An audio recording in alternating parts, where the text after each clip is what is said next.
ശ്രീ കാഞ്ചിയിലേയ സോളിഡാരിറ്റിയുടെ പ്രവർത്തകരെ, വേദിയിലുള്ള വിശ്വാസികളെ, സമയം വൈകിയിരിക്കുന്നതുകൊണ്ട് കൂടുതൽ സംസാരിക്കാൻ ഞാൻ ആഗ്രഹിക്കുന്നില്ല. ഒരു പോർഷൻ മാത്രം ഞാൻ എടുക്കാം. കാരണം ശ്രീ നീലലോഹിദാസ് നമ്മെ ബൃഹത്തായ ഒരു കാഴ്ചപ്പാട് നൽകിയിട്ടുണ്ട് മണ്ഡലിനെ പറ്റിയിട്ട്. അതിനു മുമ്പ് ഒരു വാക്ക് ശ്രീ കാഞ്ചിയില്ലയെ പറ്റിയിട്ട് ഞാൻ പറയാൻ ആഗ്രഹിക്കുകയാണ്. ചെറുപ്പം തൊട്ടിട്ടേ ഞാൻ അദ്ദേഹത്തിൻ്റെ ഒരു ആരാധകനാണ്. കാരണം ചിലപ്പോൾ അതിന് ഞാൻ സോളിഡാരിറ്റി അഭിനന്ദിക്കുകയാണ്. കാരണം അദ്ദേഹത്തെ തെരഞ്ഞെടുത്തുകൊണ്ടെന്നത്. കാരണം ചിലപ്പോൾ പിന്നോക്ക സമുദായ നേതാക്കളായ ഭീംറാവ് അംബേദ്കർ ആയാലും അതുമാതിരിയുള്ള പല ഇന്നുള്ള മായാവതി ആയാലും അവരെക്കാട്ടും ഒക്കെ അധികം you know more about the real caste problems of India than any of the living caste leaders of India, including our erstwhile leader B.R. Ambedkar, because I have read all your books. അതുകൊണ്ടാണ് അദ്ദേഹം ശ്രീ നീലലോഹിദാസിന് ഒരു തെറ്റിദ്ധാരണ ഉണ്ടായി. English വേണമെന്ന് അദ്ദേഹം പറഞ്ഞതിന് കാരണം എന്താണെന്ന് വെച്ചാൽ ഇന്ത്യയുടെ സ്വാതന്ത്ര്യ സമര കാലഘട്ടത്തിൽ സംസ്കൃതവൽക്കരിക്കപ്പെട്ട ഹിന്ദി ഭാഷ ഇവിടെ അടിച്ചേൽപ്പിക്കുന്ന ഒരു സാഹചര്യമാണ് ഉണ്ടായിട്ടുള്ളത്. അതിനെതിരായിട്ടാണ് ശ്രീ കാഞ്ചിയില്ലയെ പറഞ്ഞത്. അത് എല്ലാവർക്കും ഒരു ലെവൽ പ്ലേയിങ് ഗ്രൗണ്ട് വേണമെന്നുണ്ടെങ്കിൽ there should be the common language should be English എന്ന് പറഞ്ഞത് ശ്രീ കാഞ്ചിയില്ലയല്ല, നേതാജി സുഭാഷ് ചന്ദ്രബോസാണ്. അദ്ദേഹം പറഞ്ഞത് മാത്രമാണ്. Boss said that English should be the national language. So അതിന് ബോസ് ബംഗാളിയായിരുന്നു എന്നുള്ളത്. ഏതായാലും ഞാൻ മണ്ഡലിന്റെ ഒരു പോർഷനിലോട്ട് വരാൻ ഉദ്ദേശിക്കുന്നത് 1990 മണ്ഡൽ കമ്മീഷൻ റിപ്പോർട്ട് നടപ്പാക്കി അതുകൊണ്ട് പിന്നോക്കക്കാരൊക്കെ മുന്നോക്കമായി കഴിഞ്ഞു എന്നുള്ള കോടതിയുടെ പരാമർശത്തിൽ നിന്ന് ഞാൻ ആരംഭിക്കാൻ ഉദ്ദേശിക്കുന്നു. യഥാർത്ഥത്തിൽ കോടതിയുടെ പരാമർശം ഞാൻ 1989 കൊടുത്ത ഒരു കേസിന്റെ ബേസിലാണ്. അന്ന് ഞാൻ സുപ്രീം കോടതിയിൽ ഒരു കേസ് കൊണ്ട് കൊടുത്ത് merit should be the only criteria of admission for higher degrees. അന്ന് മണ്ഡലില്ല, അത് മനസ്സിലാക്കണം. അന്ന് സംവരണം ഇല്ല. സംവരണം ഇല്ലാത്തത് കൊണ്ട് പ്രാദേശിക സംവരണം പാടില്ല എന്ന് പറഞ്ഞ് ഞാനൊരു കേസ് കൊടുത്തു. ആ കേസാണ് ഇപ്പോൾ കോടതി എടുത്ത് മറിച്ച് തിരിച്ച് പറയുന്നത്. Fazal Gafoor versus the union of India 1989 case. I am the same Fazal Gafoor. But at that time there was no reservation for the backward caste. So I am saying that I am in favor of reservation for the backward caste. അപ്പോൾ അവിടെ നമുക്ക് ആരംഭിക്കാം. അപ്പോൾ കോടതി പറഞ്ഞിരിക്കുന്നത് 25 കൊല്ലമായിട്ട് നിങ്ങൾ എവിടെ എത്തി, അല്ലെങ്കിൽ 75 കൊല്ലമായിട്ട് നിങ്ങൾ എത്തി. 75 കൊല്ലമായിട്ട് ഇവിടെ സംവരണം ഉണ്ടായിട്ടില്ല. 1952 തോന്നുന്നു അന്നാണ് SC/ST സംവരണം നടപ്പാക്കിയത്. അതിനുശേഷം ഇന്ത്യയിൽ സംവരണം എന്നുള്ളത് കേന്ദ്ര ഗവൺമെന്റ് സൈഡിൽ നിന്ന് ഉണ്ടായിട്ടില്ല. Karnataka, Andhra Pradesh, Tamil Nadu, Kerala, only in those states there was an OBC reservation. 1900 ശ്രീ നീലലോഹിദാസിന് നാളർക്ക് അദ്ദേഹത്തിന് അഭിമാനിക്കാം. അദ്ദേഹത്തിന് നേതാവായിരുന്ന കർപ്പൂരി ഠാക്കൂറിന്റെ കാലഘട്ടത്തിലാണ് ആദ്യമായിട്ട് വടക്കേ ഇന്ത്യയിൽ സംവരണം നടപ്പാക്കിയത്. പക്ഷെ ഇനി എന്താണ് സ്ഥിതി എന്ന് ചോദിച്ചാൽ അതും ഓൾറെഡി നിങ്ങൾ ശ്രീ കാഞ്ചിയില്ലയെ നിങ്ങളോട് പറഞ്ഞു കഴിഞ്ഞു. 13% ഇല്ല ശരിക്കും പറഞ്ഞാൽ.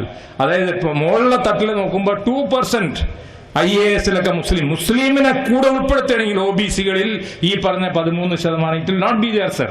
If the Muslims are also included as an OBC there is not going to be 13% in the central government services. It is not going to be there.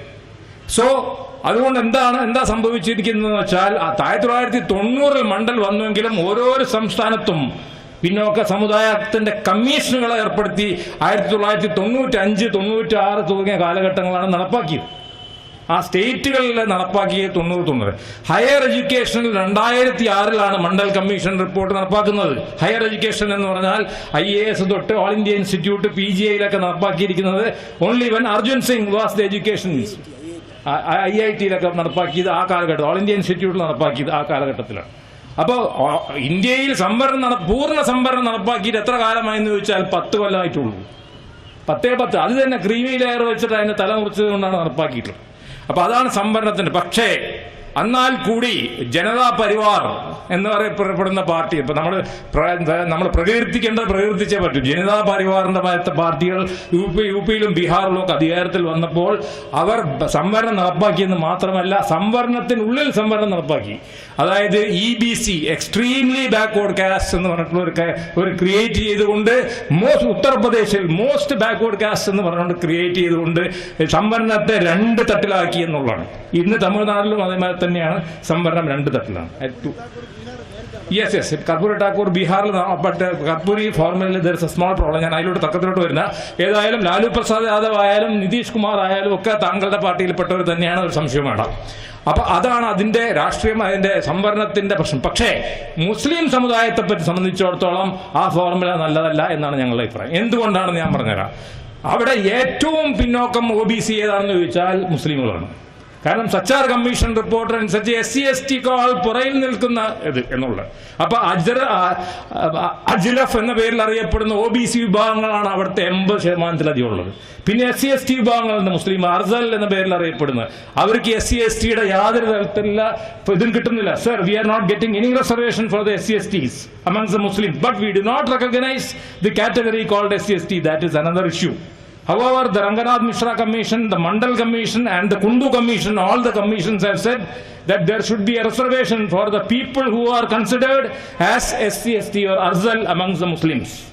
But it is the great pride of it is to our pride that out of 40 crore Muslims existing in Bangladesh, Pakistan and India, there are only 10 to 15 lakh SC/ST.